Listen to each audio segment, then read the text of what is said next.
যখন আমি কিছুই করি না তখনও মানুষ সমালোচনা করে, আলোচনা করে, পরামর্শ দেয়। এবং যখন কাজ করি, কোনো কিছু করি, তখনও সমালোচনা করে, আলোচনা করে এবং পরামর্শ দেয়। তো আমি সেই জায়গা থেকে মনে করি যে আমাদের কোনো না কোনো কাজ করে যাওয়া উচিত, এবং কাজ করার পর সমালোচনা এবং আলোচনা তার পাশাপাশি কিছু মানুষ থাকবে যারা আপনাকে পরামর্শ দিবে।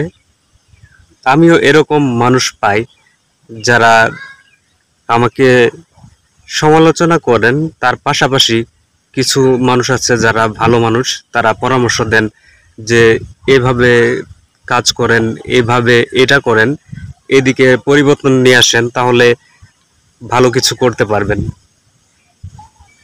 তো সেই জায়গা থেকে বলাই যায় যে কোনো না কোনো কিছু শুরু করা উচিত এবং সেটা নিয়ে ধারাবাহিকতা